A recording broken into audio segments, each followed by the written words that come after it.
We are used to seeing them like this: serene, haloed faces in stained glass, bathed in light, radiating a kind of effortless holiness. But the historical texts describe a completely different group of people. The men Jesus actually recruited were uneducated, volatile, and deeply flawed blue-collar laborers. Look at this map of the first-century Mediterranean.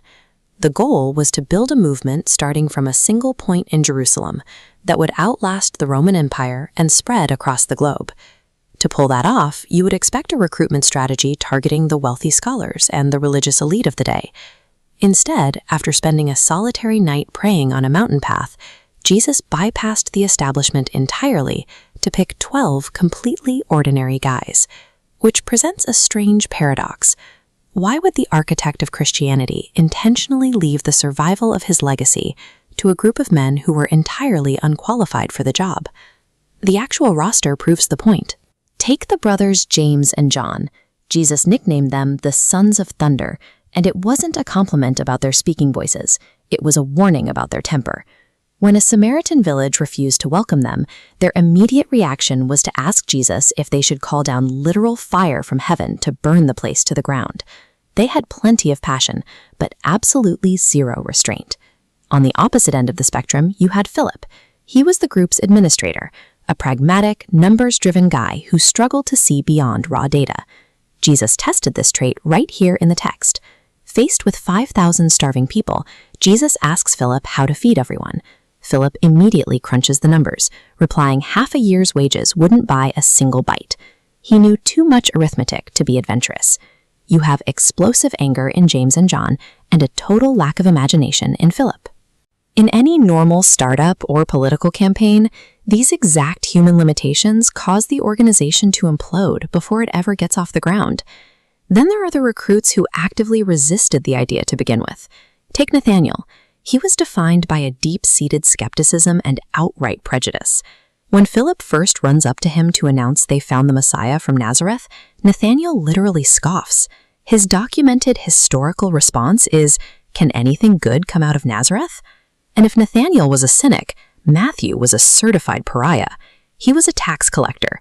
In the first century, that meant he actively collaborated with the oppressive Roman occupation to extort his own people.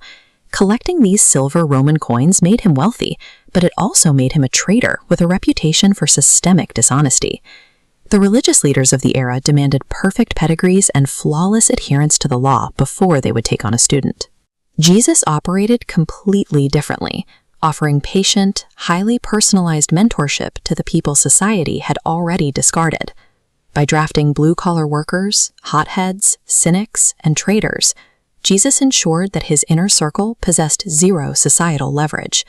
They had no wealth, no political capital, and no academic prestige. There was, of course, one tragic exception to this strategy.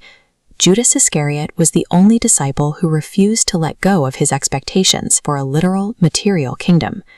When he realized Jesus wasn't going to overthrow Rome and install his followers in palaces, disillusionment and greed took over. That frustration culminated right here, among the olive trees in the Garden of Gethsemane, with the ultimate betrayal of the founder. But look at the trajectory of the remaining 11. The same men who abandoned Jesus and ran for their lives during the crucifixion eventually turned into unbreakable advocates who traveled the known world. John, the volatile son of thunder who wanted to burn down villages, matured into the apostle of love. He spent his final years writing heavily about compassion before being exiled to this isolated landscape on the island of Patmos. Philip, the rigid bean counter who couldn't see past his ledger, developed a profound faith.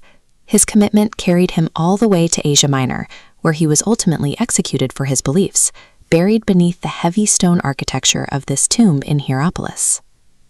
A moment of wonder.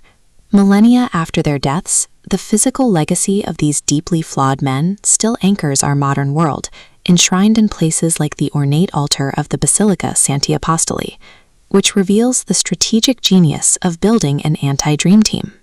If the original 12 had been flawless, wealthy, and politically connected, the survival of Christianity would easily be credited to human brilliance.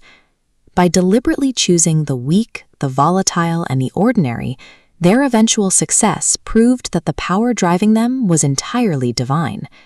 They left behind a historical record demonstrating that God actively delights in using imperfect vessels to do the heavy lifting.